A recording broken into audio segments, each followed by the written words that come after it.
Bismillahirrahmanirrahim. Assalamualaikum warahmatullahi wabarakatuh. Waalaikumsalam warahmatullahi wabarakatuh. Alhamdulillah rabbil alamin. Anak-anak, kita bertemu kembali. Gimana kabarnya anak-anakku semua? Alhamdulillah bi khairin. Allahu akbar. Ya, Rizky boleh dipimpin berdoa. Membaca doa. Bismillahirrahmanirrahim. Rabbi zidni ilma warzuqni fahma birahmatika ya arhamar rahimin. Amin ya rabbal alamin. Ya, kemarin kita ngebahas makharijul huruf. Ada berapa makharijul huruf? 5. Rizky yang pertama. Bagus, yang kedua. Al-Haqqu. Novel yang ketiga. Alisan. Fika yang keempat. Asyafatan atau kedua bibir ya. Yang kelima. Al-Haisum. Berarti ada 5 ya. Nah, masih ingat nih kemarin yang sudah kita pelajari. Anak-anak, kita akan membahas al-halqu, tenggorokan. Al-halqu dibagi 3, tenggorokan bawah atau aqsal halqu. Ini ada hurufnya hamzah dan ha. Yang kedua tempatnya wasatul halqu, tenggorokan tengah. Ada ain, ada ha. Yang ketiga tenggorokan atas atau adnal halqu. Hurufnya ada ghain dan kha. Kita hari ini akan berdiskusi tentang huruf-huruf di tenggorokan, kira-kira mana yang paling susah pelafalannya. Mana yang suka sering ketukar. Nah, di sini kan ada yang mirip-mirip ya. Antara huruf hamzah dengan huruf ain, antara huruf ha dengan huruf ha, antara huruf ghain dengan huruf kha.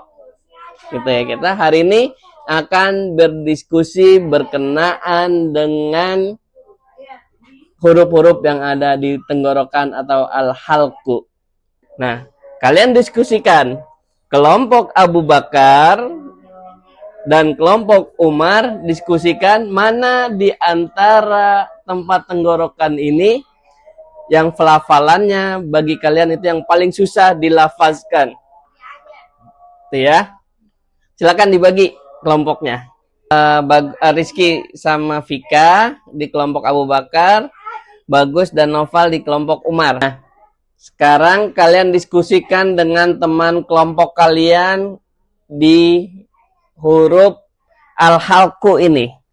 Di makhraj tenggorokan al-halqu, mana yang menurut kalian itu yang paling susah di huruf-huruf tenggorokan? Kalian diskusikan.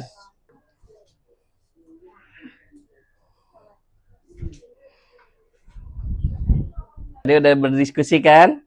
Nah, kalau Abu Bakar gimana? Apa yang menurut kelompok Abu Bakar itu paling susah atau suka ketukar di huruf halqu ini, makhraj halqu, tenggorokan? Menurut kelompok Abu Bakar, yang sering tertukar adalah huruf ain sama hamzah. Hamzah ya.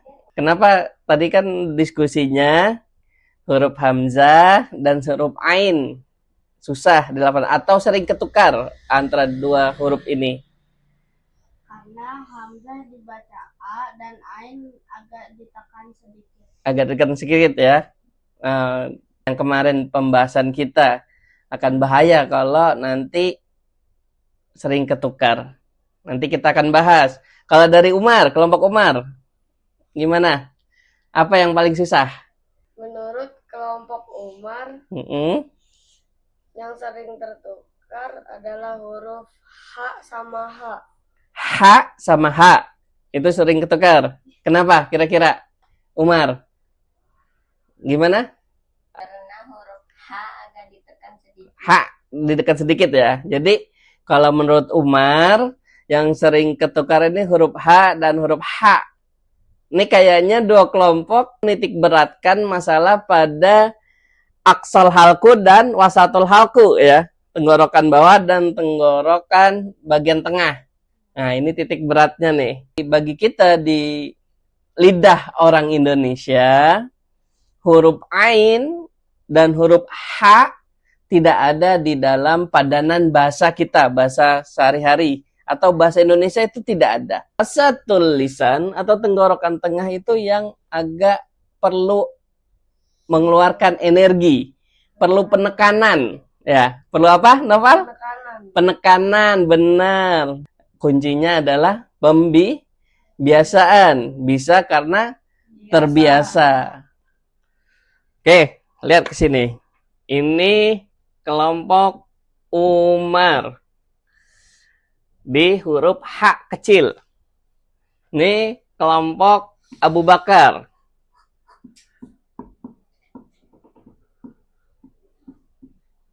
Pendapatnya yang lebih susah adalah huruf Ain dan Hamzah yang sering ketukar ya.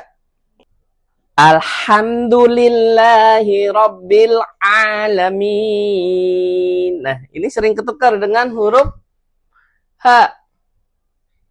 Ini sering ketukar dengan huruf apa? Hamzah. Nah, memang di sini agak mirip. Alhamdulillah, segala puji bagi Allah. Akan fatal sekali kalau ini dibaca hak besar. Kita nyebutnya ini ada hak kecil, ada hak besar. Kalau alhamdulillah ini alhamdulillah dari kata hamada, kehancuran.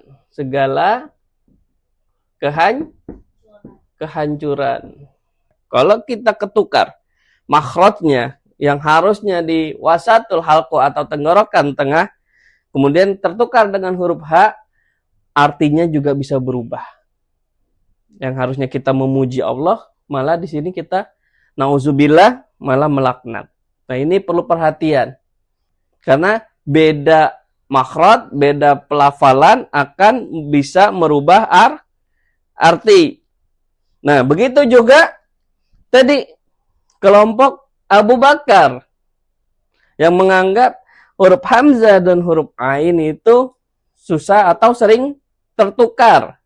Alhamdulillahi Rabbil Alamin. Segala puji hanya bagi Allah. Rabbil Alamin, Robnya seluruh alam. Tapi kalau kita baca dengan huruf Hamzah, tertukar. Alhamdulillahi Rabbil Alamin. Segala puji bagi Robnya orang-orang sakit. Makanya di sini pelajaran dari makhraj harus mendapatkan perhatian khusus dan harus membiasakan antara mana huruf-huruf yang ada di tenggorokan bagian bawah, mana huruf-huruf yang ada di tenggorokan tengah, mana huruf juga yang di tenggorokan atas. Ya. Jadi baik dari Abu Bakar dan Umar pendapatnya Masya Allah, dua-duanya bagus. Nah, kalian sudah bisa berdiskusi dengan juga tertib ya, tanpa juga memaksakan kehendak masing-masing. Karena memang itu yang sering terjadi pada masyarakat kita. Huruf Ain dan huruf H pada wasatul halqu, tenggorokan tengah, memang karena bukan padanan dalam bahasa Indonesia. Jadi agak berat dan untuk beradaptasinya. Nah, tapi bisa karena terbiasa. Oke, terima kasih. Kalian sudah memberikan diskusi yang luar biasa pada hari ini. Hari ini kita mempelajari al-halqu, makhraj tenggorokan, terbagian dari 3. Semoga kalian bisa terus mengaplikasikan terus mengamalkan di dalam bacaan Quran kalian. Ingat, ketika kita salah dalam melafalkan atau salah mengeluarkan huruf dari tempat keluarnya, bacaan kita akan merubah makna. Dan terkadang maknanya bisa fatal. Itu ya. Mudah-mudahan menjadi perhatian. Semoga apa yang kita dapatkan pada malam ini diberikan keberkahan oleh Allah Subhanahu wa taala. Kita tutup dengan membaca doa kafaratul majelis. Subhanakallahumma wa bihamdika asyhadu an la ilaha illa Anta astaghfiruka wa atubu ilaik. Kita cukupkan pertemuan kita pada malam ini. Akhirul kalam, wabillahi taufiq wal hidayah. Wassalamualaikum warahmatullahi wabarakatuh.